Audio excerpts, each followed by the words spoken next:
কুল্লু মান আসাল্লাহ ফাহুয়া জাহেল, তাফসিরে ইবনে কাসিরের মধ্যে আছে।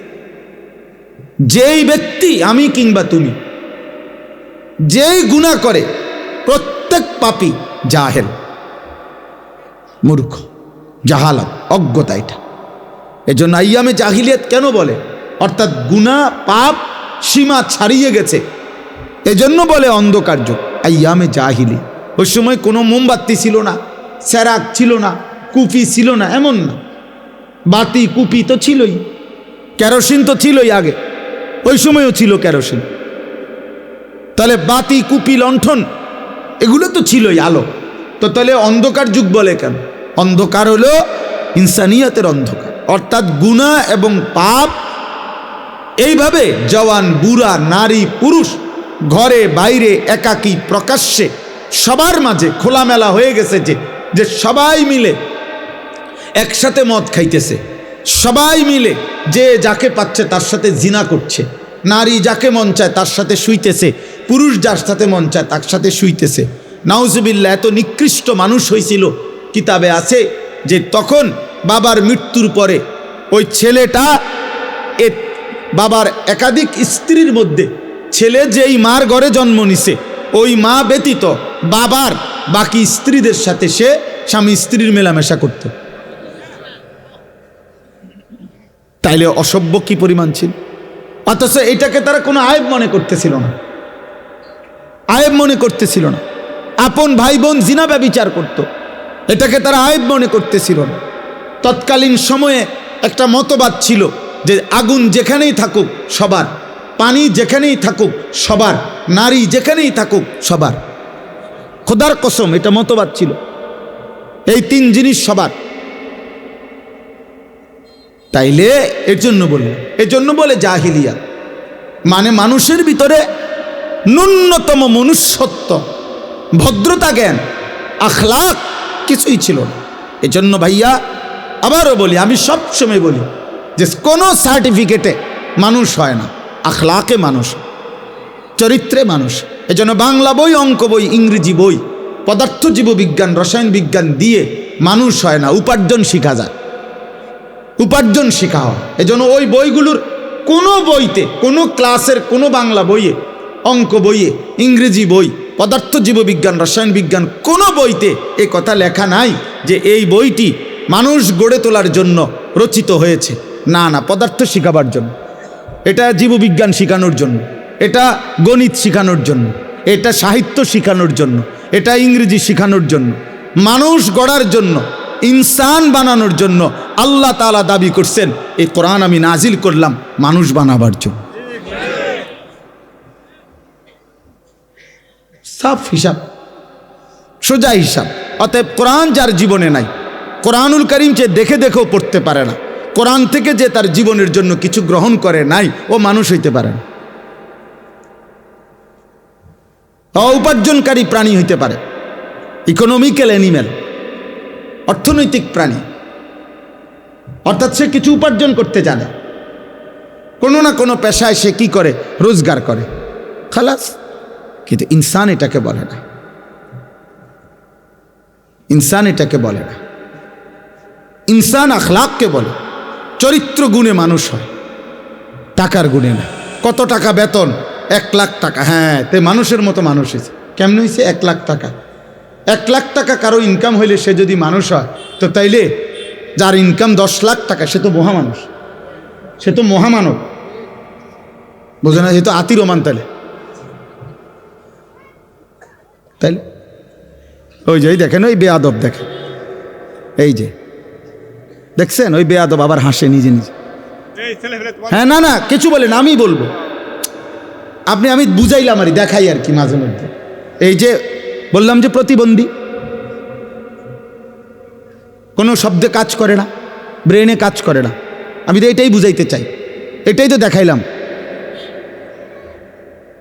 ওর অসভ্যতাও করেই যায়, এটাই তো প্রতিবন্ধিতার লক্ষণ। ব্রেনে কাজ করে না, আলাদা পার্থক্য জ্ঞান। প্রতিবন্ধী কাকে বলে? যার পার্থক্য জ্ঞান। বুদ্ধি প্রতিবন্ধী মানে যার মধ্যে পার্থক্য জ্ঞান নেই, যে পেশাবেও হাত দেয়, পানিতেও হাত দেয়, সেই তো প্রতিবন্ধী। সুস্থ স্বাভাবিক জ্ঞান যার মধ্যে নাই। আজ শুধুমাত্র দোস্ত এই পরিমাণ কিশোর নৌজওয়ান তোমরা, মুসলমানের সন্তান তোমরা, সর্বোচ্চ 20 কিলোমিটার থেকে আসছো, নয়তো 30 কিলোমিটার জায়গার ছেলে তোমরা। তোমরা নর্থ বেঙ্গল থেকে আসো না, তোমরা খুলনা বরিশালের না, তোমরা পার্বত্য চট্টগ্রামের না, কাছাকাছি জায়গার মানুষ, অল্প একটু জায়গা। তাহলে 30 কিলোমিটার এরিয়ার ছেলে যদি তোমরা হও, তোমাদের এখানে যদি 500 ছেলে হয়ে থাকো ধরো, তে 500-র মধ্যে 480 জনের চেহারা বলতেছে এক ওয়াক্ত নামাজ পড়ো না। আর কি আছে? আমি বললাম আমি দাঁড় করাই এখন বেনামাজি তো অসভ্য, বেনামাজির চেহারা দেখলেই তো চেনা যায়। বেনামাজি দয়া মায়াহীন, বেনামাজি গাদ্দার, বেনামাজি অহংকারী, বেনামাজি বেয়াদব, বেনামাজি আল্লাহর দুশ্মন, বেনামাজি রসুলুল্লাহর দুশ্মন, বেনামাজি কোরআনের দুশ্মন, বেনামাজি ইসলামের দুশ্মন, বেনামাজি পবিত্র মায়ের কলঙ্ক, বেনামাজি এক বাবার সারা জিন্দেগির মেহনতের অভিশাপ। এটা বাবার কলঙ্ক, যে আমার 16 বছরের মেহনত, আমার 40 বছর পর্যন্ত আমার জীবনে আমি যা রোজগার করছি, জীবনে মানুষ বানাইতে পারিনি। খাট বানাইতে পারছি, সোফা বানাইছি, এক সেট টাইলস লাগাইছি, কিন্তু মানুষ বানাইতে পারিনি। এই জন্য বাবার অপমান, এটা মায়ের অপমান, মায়ের অপমান, চরিত্রহীন যুবক মায়ের অপমান, বাবার অপমান। এই জন্য বাবা তোমরা বুঝো, সাফ কথা, এই পরিমাণ কিশোর যুবক তোমরা এক এলাকার, তো তোমরাই একজন আরেকজনের দিকে দেখো, তুমি দেখলো আন্দাজ করবা যে নামাজ পড়ে কিনা। কেন নামাজ পড়বে না? এত কম বয়সে আল্লাহ ভুলে গেলা? মাত্র 18 বছর বয়সে এক ওয়াক্ত নামাজ যারা পড়লা না, এত অল্প বয়সে মুসলমানের বাচ্চা হয়ে এত বড় গাদ্দার হয়ে গেলা। তাহলে 40 বছর পর্যন্ত বেনামাজি যদি চলতে থাকে, তো তুমি তো দাজ্জাল হয়ে যাবে। হ্যাঁ, ওই মাত্র 16 বছরে এত বড় গাদ্দার, চিন্তা করেন, বলেন ভাই, বিষয়টা নিয়ে ভাবেন। 18 বছর বয়স্ক ছেলে আপনি যদি তার কলজা খুললে দেখেন, তো নারী এক রাইতে দেখে লাইছে হাজার হাজার, এক সপ্তাহে উলঙ্গ ছবি দেখে ফেলছে হাজার হাজার, সারা রাত। আহা, জানোয়ার যদি এত কম বয়সে যদি এত উলঙ্গ ছবি দেখে ফেলে, তো এরপরে বিবাহিত বয়সে নারীর কোনো মজাই তো পাবে না। ও তো যা দেখার দেখেই ফেলছে। এই হাইওয়ান তো আর বিয়ে করবে কি? আর ও স্বামী স্ত্রীর বন্ধন তার দরকার কি তখন? এই জন্য ঘরকে ঘর, এলাকাকে এলাকা পরকিয়া। স্বামীও তৃপ্ত না, স্ত্রীও তৃপ্ত না।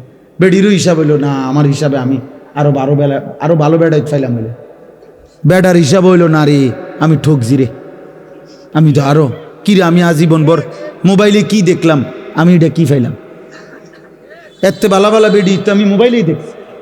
হ্যাঁ, হাইশো না, আমি হাইশো না।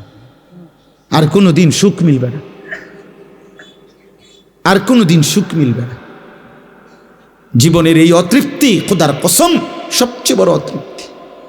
স্ত্রী নিয়ে যে সন্দিহান, স্বামী নিয়ে যে সন্দিহান, যে মহিলা সন্দেহ করে, টেনশনে থাকে, আমার স্বামী মনে 2 নম্বর। স্বামী যেখানে টেনশনে থাকে, স্ত্রী মনে 2 নম্বর। খোদার কসম, ওই ঘর, ওই সংসার জাহান্নামের টুকরা।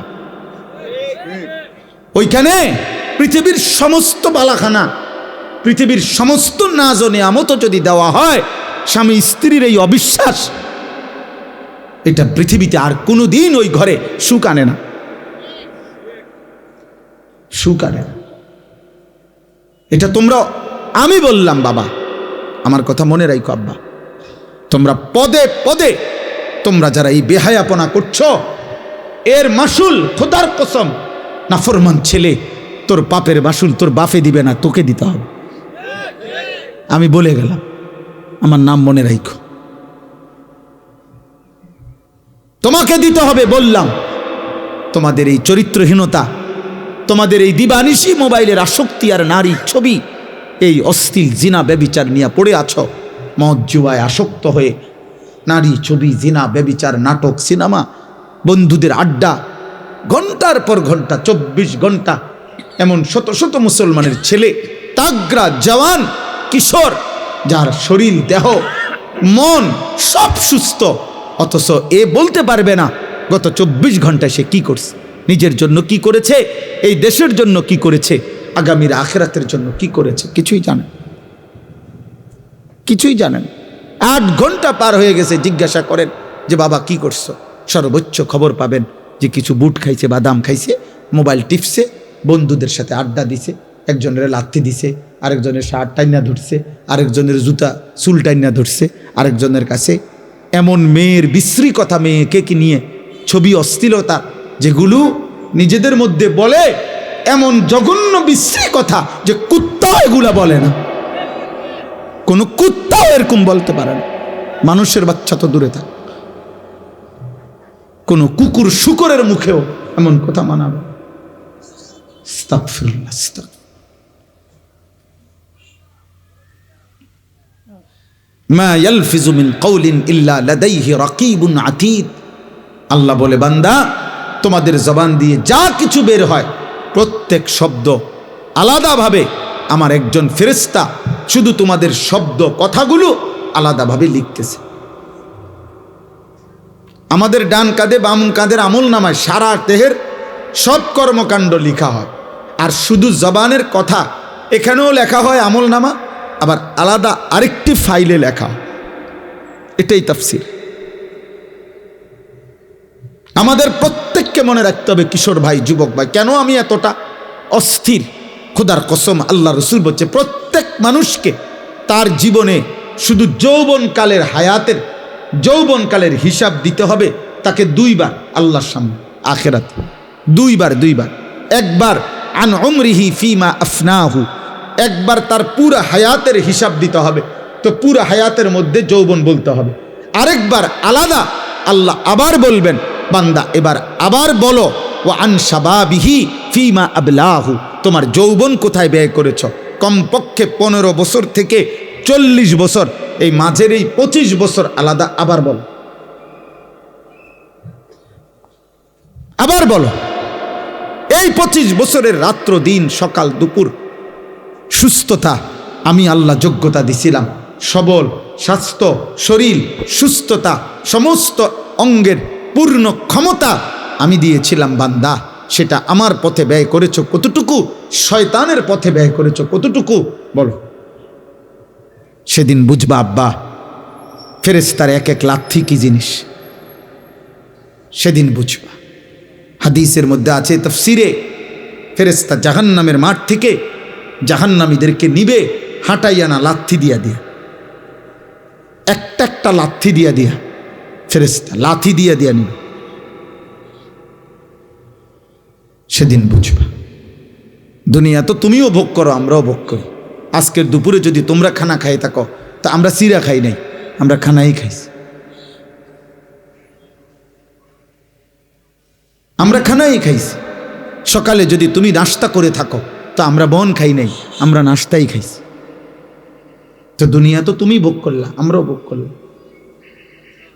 আলো বাতাস, রোদ বৃষ্টি, খানা, খাদ্য, খাবার, স্ত্রী, সন্তান, সংসার, ঘর বাড়ি, বিল্ডিং, দালান, এগুলো তো আমাদেরও আছে, নামাজি বান্দাদেরও আছে এগুলো।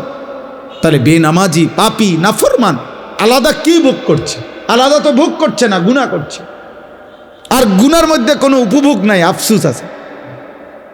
একজন স্বামী স্ত্রী, ওনারা বৈধ, ওনারা যখন তখন স্বামী স্ত্রী একত্রিত হইতে পারে, কিন্তু একটা নাফরমান চরিত্রহীন সারা রাত যদি উলঙ্গ ছবি মোবাইলে দেখে, একটানা 1 সপ্তাহ, উপভোগের তো কিছু নাই, আফসুস ছাড়া। হিসাব বুঝেন নাই? হয়তো শুধু আফসুসে না করে, হয় দেখে শুধু কিন্তু আফসুস করে, তার কলিজার উপভোগ বলতে তো কিছু নাই। কিন্তু স্বামী স্ত্রী তো হালাল ভাবে নিজেদের জীবন ভালোবাসা উপভোগ করে, উপভোগ করে। এজন্য কোনো মদখোর, এই যারা নেশা নিয়ে লেখেছে, মাদকাসক্ত ব্যক্তি, সে কোনোদিন তৃপ্ত হয় না। পানি খাইয়া মানুষ বলে যে আর খাবো না, আমার তৃপ্তি হয়ে গেছে ভাই, পানির তৃষ্ণা ছিল, আলহামদুলিল্লাহ, আর লাগবে না এখন। কিন্তু কোনো নেশাখোর এটা বলতে পারে না, সিস্টেম নেই। নেশা না এমন যে এক সাগরও যদি মদখোর মদ পান করে তারপরেও তার তৃপ্তি হয়। কোন জুয়ারি, যারা জুয়া খেলে, এই জুয়াখোর কোনোদিনও বলতে পারে না আর খেলতাম না, ছাড়ছে, আমার তৃপ্তি হয়ে গেছে। না, তৃপ্তি হয় না। কোন সুদখোর, কিস্তিখোর, হারামখোর, একটা সুদখোর জীবনে কোনোদিন বলে না যে তৃপ্তি হয়েছে আমার, আর লাগতো না, আর সুদ লইতাম না। হয় না? গুনাহ তৃপ্তি দেয় না। বেপর্দা নারী, একজন বেপর্দা নারী রাস্তায় যে বের হয়, এবার যদি আপনি সংখ্যা গুণ বলেন যে বোন আপনার যে বেপর্দা বাইর হইছেন, আর আপাতত 50 জন বেডই দেখছে আজগা এই 1 ঘন্টার ভিতরে, সাইরবুনি আপনার এখন ঘরে যান গা, কবে না আমি 50 জনের লোকে বাইরেছি না। তো কতজন দেখলে সারবে না? কোনো সংখ্যা নাই, দেখতে থাকো, আমার কোনো তৃপ্তি নাই। অসভ্য নারীর কোনো তৃপ্তি নাই। একজন নর্তকীকে জিজ্ঞাসা করেন যে আপনার নাচ কয়জনে দেখলে সারবো, আমরা এতজন ঠিক করি, হে বলতে পারবে এরকম? কিন্তু একজন পবিত্র ইমানদার স্ত্রী, তাকে বলেন আপনি যে তোমার কয়জন স্বামী দরকার, সে বলবে আমার একজন স্বামীই যথেষ্ট। এটাই তো পার্থক্য। ইবাদত, আল্লাহর হুকুম পালন, হালাল স্বস্তি দেয়, তৃপ্তি দেয়। গুনাহ অতৃপ্তি বাড়ায়, গুনাহ অশান্তি বাড়ায়, গুনাহ আগুন জ্বালায়। এজন্য আল্লাহ কোরআনে বলছেন গুনাহ আগুন। কু আনফুসাকুম ওয়া আহলিকুম নারা, হে ঈমানদারগণ, তোমরা তোমাদের নিজেদেরকে এবং পরিবারের সদস্যদেরকে জাহান্নামের আগুন থেকে বাঁচাও। এই আগুন মানে গুনাহ। দুনিয়ার মধ্যে তো আর এই মুহূর্তে জাহান্নামের আগুন জ্বলতেছে না, আর জাহান্নামের আগুন তো জাহান্নামে। তো আল্লাহ যে বললেন তোমরা তোমাদের পরিবারের সদস্যদেরকে আগুন থেকে বাঁচাও, তো আগুন কই? আগুন তো কোথায়? বোঝেন নাই কথা? তো এই কথার মানে কি বলেন? আপনাদের বুঝে কি বলে? কিসের থেকে বাঁচাও? হ্যাঁ, গুনাহ থেকে বাঁচাও। মানে দুনিয়াতে দৃশ্যমান কি বুঝাইতে চাইছে তাহলে আল্লাহ? গুনাহ থেকে বাঁচাও। তাহলে মানে তাহলে আগুন বলল কাকে? গুনাহ। তাহলে প্রতিটা গুনাহ কি? আগুন। কখনো সুখ দেয়, আগুন লাগলে সুখ হয় না। এক জাররা মেস বাতির দেশলাইয়ের আগুনও এক কোণাতেও যদি লাগে আঙ্গুলের, সেটা তৃপ্তি দেয় না, এটা অস্বস্তিতে ফেলে, অশান্ত করে দেয়। এই জন্য আব্বা তোমরা ফিরো, তোমরা নিজেরে নষ্ট করে দিও না।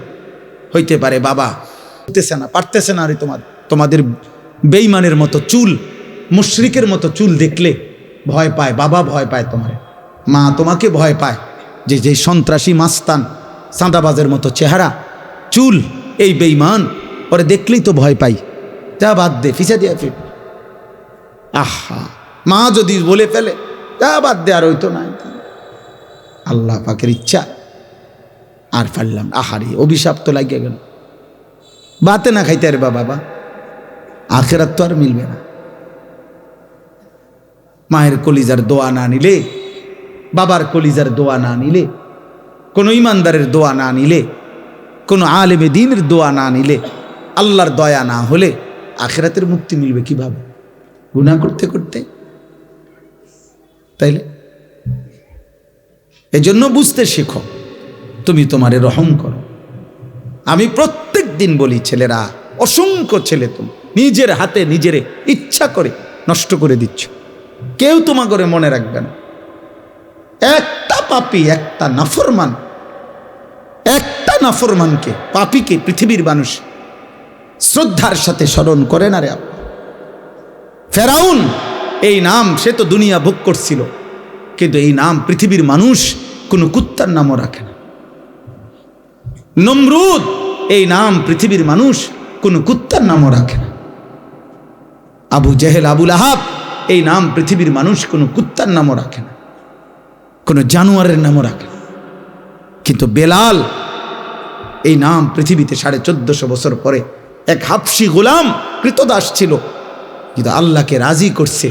আজ 1450 বছর পরেও লক্ষ কোটি ইমানদারের সন্তানের নাম পৃথিবী জুড়ে বেলাল। বেলালের কোনো আঞ্চলিকতা নাই, বেলাল কোনো বাংলাদেশের নাম না, বেলাল পৃথিবীর নাম। আঞ্চলিকতা আছে মানে এরিয়া ভিত্তিক না। বেলাল শুধু বাংলা ভাষীদের নাম, বেলাল শুধু ইংরেজি ভাষীদের নাম। বেলালের কোনো অঞ্চল নাই, বেলালের কোনো এরিয়া নাই। রবের দুনিয়া পুরাটা এই নাম উচ্চারিত। আবু বকরের কোনো এরিয়া নাই, ওমরের কোনো এরিয়া নাই, ওসমানের কোনো এরিয়া নাই, আলীর কোনো এরিয়া নাই। বছর নাই যে গত 30 বছর এই নাম চলছে এখন আর চলে না, 50 বছর চলছে এখন আর চলে না। না, 1450 বছর পরেও আপন মহিমায় চিরভাষ্য। সুবহানাল্লাহ, সুবহান। মনোযোগ জরুরি। এই মোবাইলে ছবি তুললা, হই হুল্লুর করলা, লাফাইলা ফালাইলা, দফাদফি করলা, চিৎকার চেঁচামেচি করলা, কি হলো? অর্জন কি? দেখি ফুটবল খেলার মাঠ, এটা একটা তামাশা, বিনোদন কেন্দ্র, এরকম কিচ্ছু না ভাই। কাজে অনর্থক হাঙ্গামা করার কিচ্ছু নাই। হুজুরদেরকে নিয়ে লাফালাফি করার কি আছে? দিন মানা দরকার, আখেরাত মানা দরকার। কোনো আলেমে দিন তার বলার মাকসাদ তো আখেরাত, জীবন পরিবর্তন, জীবন পরিবর্তন। সমস্ত বুজুর্গানে দিন বলে থাকেন যে উসিকুম ওয়া ইয়া, আল্লাহর কথা, কোরআনের কথা। এই কথাগুলো যারা বলেন ওনাদের মাকসাদ থাকে যে আপনাদেরকেও বলতেছি, নিজেকেও বলছি। উসিকুম ওয়া ইয়া বলছি, নিজেকেও বলছি। তা একই কথা, যদিও বক্তা একজন, শ্রোতা আপনারা, কিন্তু সম্বোধন আসলে আমাকেও আপনাদেরকেও। কোরআনের প্রত্যেক কথা যাদেরকে লক্ষ্য করে বলছেন আল্লাহ, সেই মানুষগুলোর মধ্যে আমিও অন্তর্ভুক্ত, আপনারাও অন্তর্ভুক্ত। ইমাম সাহেবও অন্তর্ভুক্ত, মুসল্লিও অন্তর্ভুক্ত, পীর সাহেবও অন্তর্ভুক্ত, মুরিদও অন্তর্ভুক্ত। কোরআনের সম্বোধন। এজন্য কোরআনুল কারীমের মধ্যে আছে অসংখ্য আয়াত, আল্লাহ তাআলা শুধু একক শব্দ বলে নবীজিকে লক্ষ্য করে বলছে যে আপনাকে বলতেছি। নবী সাল্লাল্লাহু আলাইহি সাল্লামকে একা বলছে, ফাকাতিল ফি সাবিলিল্লাহ, আপনি একা, কেউ না থাকলেও আল্লাহর পথে যুদ্ধ করেন। কাতিল এক বচনের শব্দ। লা তুকাল্লাফু ইল্লা নাফসাকা,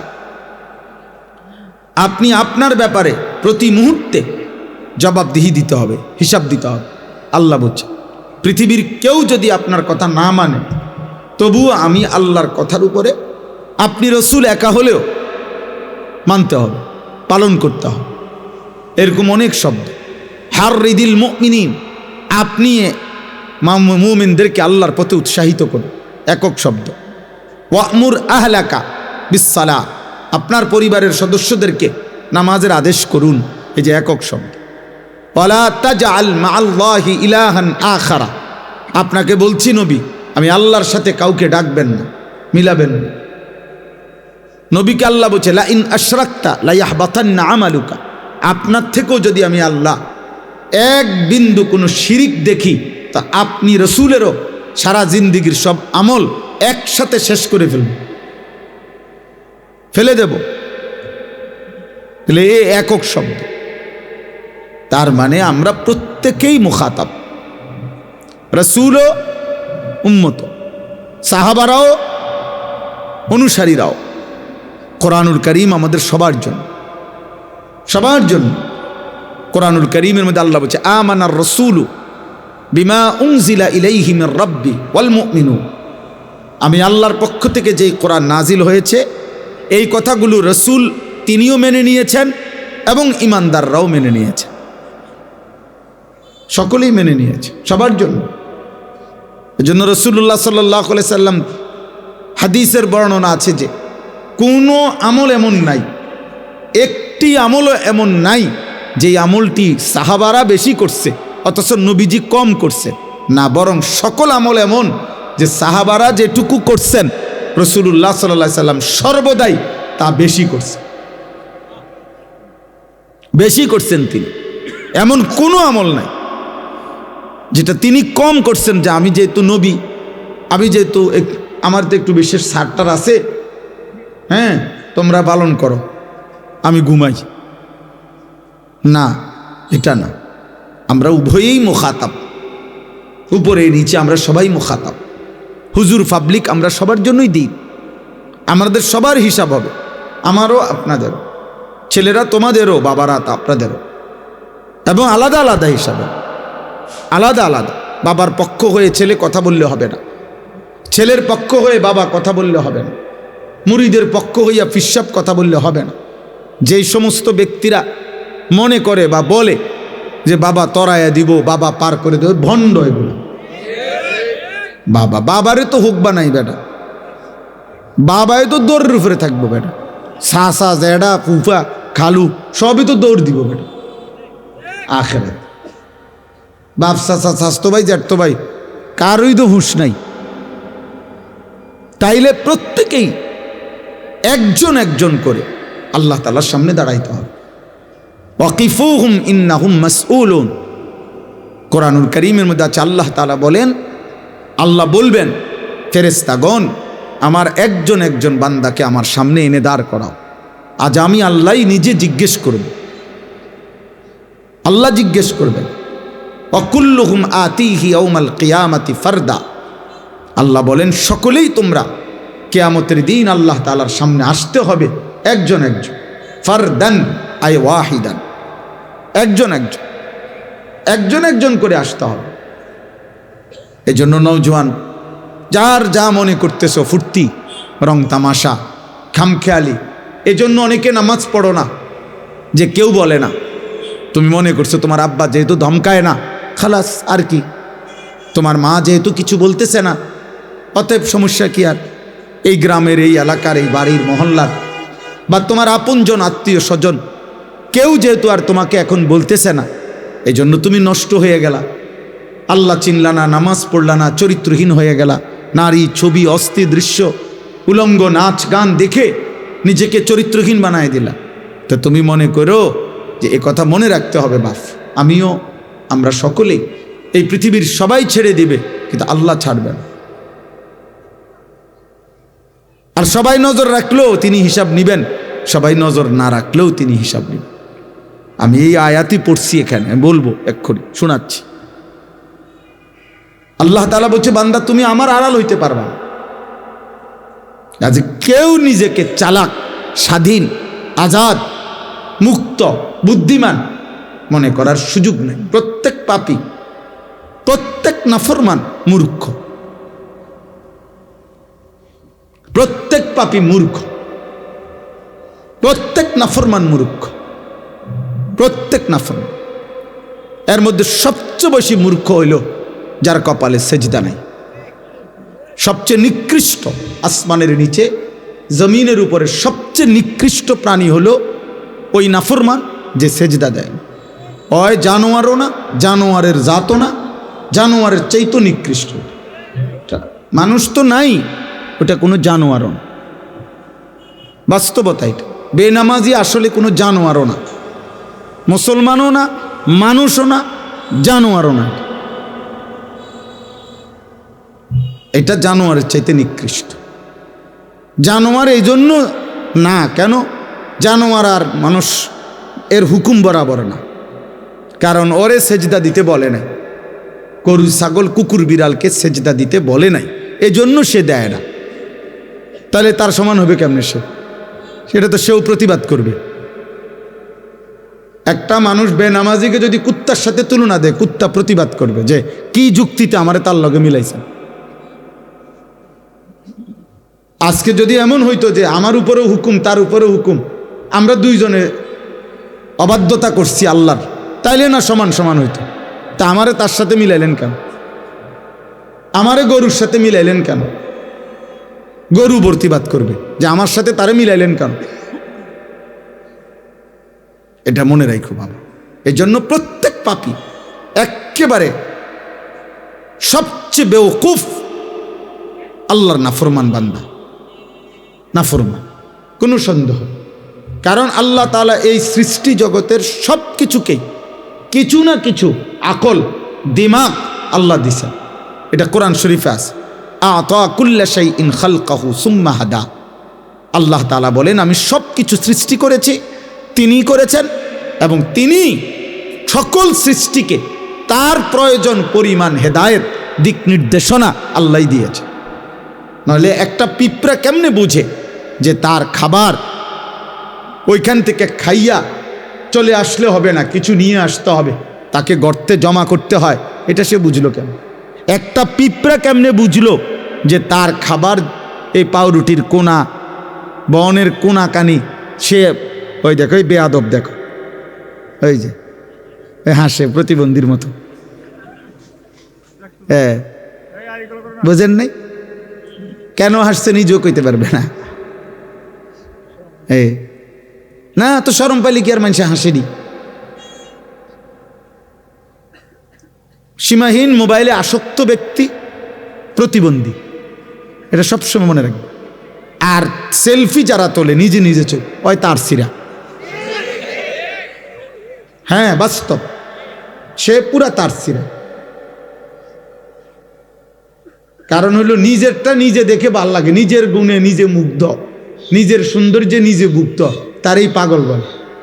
যেন যেই কোনো পাগল নিজে নিজে হাসে, নিজে নিজেই মুগ্ধ হয়। এটা একটা গুরুত্বপূর্ণ মূলনীতি, মনে রাখবে।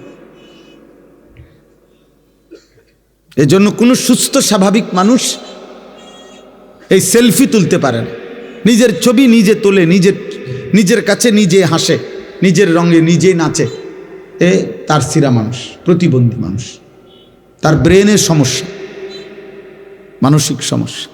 এজন্য মোবাইলের আসক্তি মানুষকে প্রতিবন্ধী বানায়। একটা পর্যায়ে ব্রেনে আর কাজ করে না।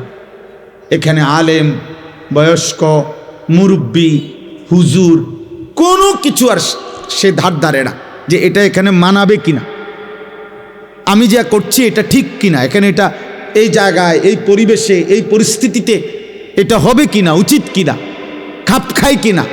না, আমার মন চাইছে আমি। এই যে দেখবেন কিছু অসভ্য জাতের মানুষ আছে, হের ফেসাবে ধরছে, হে রাস্তার বইয়া লাইছে, অথচ একটাবার সে চিন্তাও করে না তার আকলে যে এটা এখানে মানায় কিনা। তার তো এটা ভাবা উচিত যে যেখান দিয়ে সিএনজি যাবে, এখান দিয়ে মানুষ যাবে, কেউ না কেউ তো আমারে দেখবে। তো ওরা কি মনে করবে, না কি মনে করবে, আমার ফেসাবে ধরছে আমি ফেসাব করব, এই প্রতিবন্ধী বেউকুফ এরা। এজন্যই বললাম আর কি,